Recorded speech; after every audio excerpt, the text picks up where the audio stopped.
Welcome. Today we are diving into the right for an academic discussion task. In this lesson, we will analyze a professor's prompt and student responses to build a high-scoring post. Remember, you have just 10 minutes to contribute at least 100 words, so let's practice making every sentence count.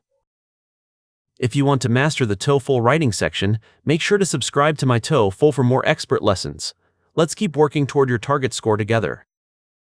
A professor has posted a question about a topic, and students have responded with their thoughts and ideas. Make a contribution to the discussion. You will have 10 minutes to write your response. Your professor is teaching a class on communication studies. The prompt places us in a class on communication studies, which signals that our response should focus on how information is effectively shared and received within a community. Write a post responding to the professor's question. In your response, you should do the following.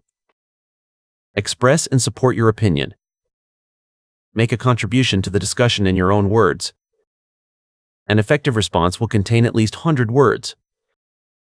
As social media becomes the primary source of information for many young adults, several universities are moving away from traditional email newsletters to announce campus events and academic deadlines. The professor establishes the context by noting that social media is now the primary source of information for young adults, setting the stage for a debate on modern communication. Proponents argue that social media platforms ensure information reaches students instantly where they are most active. The professor introduces the positive side of the debate, using the phrase, "proponents argue," to highlight the speed and accessibility of social media platforms. However, others worry that this blends social life with academic obligations, leading to distractions or missing important updates due to platform algorithms. The professor uses the transition, however, to introduce the potential downsides, specifically mentioning how these platforms might cause distractions. Should universities prioritize social media or stick to traditional email for official communication? This sentence presents the central should question, forcing the student to choose between social media and traditional email for official school business. Which approach is better and why? The professor concludes by asking which approach is better, which is your direct cue to provide a clear thesis and supporting evidence. I believe universities should definitely use social media because students check their phones constantly. Student 1 takes a clear stance in favor of social media, justifying it by pointing out that students check their phones constantly. For instance, an Instagram story about a deadline is much harder to ignore than a long email in a crowded inbox. The student uses a specific example of an Instagram story to explain why social media might be much harder to ignore than a standard email. Because these platforms are designed for quick updates, as a result, the student body stays better informed about campus life without having to search through their emails. The student argues that because these apps are designed for quick updates, they ensure the student body stays better informed about campus life. However, I think traditional email is better because it feels more professional and organized. Student 2 shifts the perspective using however, claiming that email is superior because it feels more professional. For example, official announcements can be easily saved and searched for later reference. The student supports their claim by noting that emails can be easily saved and searched for later reference, highlighting the functional benefit of the medium. Additionally, not everyone uses every social media platform. Consequently, some students might miss vital information if it is only posted on one specific app. The student raises a concern about accessibility, using consequently to show that relying on apps could mean some students might miss vital information. Email ensures that everyone receives the same message at once.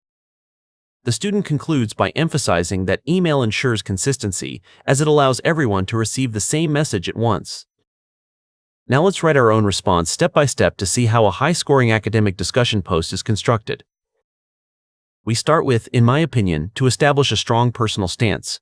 Then, we add, while social media is effective for promoting informal campus events, to show we understand the opposing view. We finish the sentence with universities must maintain email as the primary channel for official academic communication, to state our main thesis clearly. We begin with one significant reason for this to signal the first supporting point.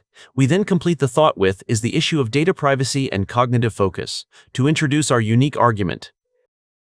We start with a conditional clause. If a student is required to check social media for university updates, Next, we describe the problem. They are inevitably exposed to various distractions and targeted advertisements.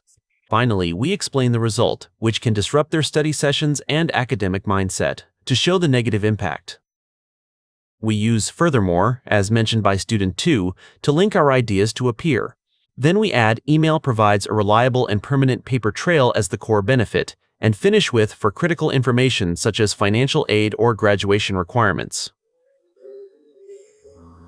To provide concrete examples, begin with, for instance, searching through an email archive to introduce a specific scenario. We then add is far more efficient than scrolling through months of social media posts to make a comparison, and conclude with to find a specific policy change or deadline, to ground the argument in a real student need. We start with, additionally, we must consider digital equity to introduce a final point. Then we explain, not all students wish to have a social media presence. We finish with, and they should not be penalized for that personal choice, to highlight the ethical side of the debate. We use the transition, therefore, using email ensures to lead into our conclusion. We then add that all official correspondence remains secure, professional, and accessible to list the benefits. We end with, to every member of the academic community without the interference of third-party algorithms, to provide the final justification. We start with this balanced approach allows social media to summarize our compromise. We then add to serve as a marketing tool for fun events. We finish the lesson with, while keeping the core academic life organized and focused, and via traditional, distraction-free methods, to reiterate our main argument. To score well on this task, ensure you state your opinion clearly in the first sentence. Always acknowledge at least one student's point to show you are participating in a discussion, but be sure to add your own unique reasoning or examples. Finally, aim for a clear, logical structure that uses varied transitions to guide the reader through your argument.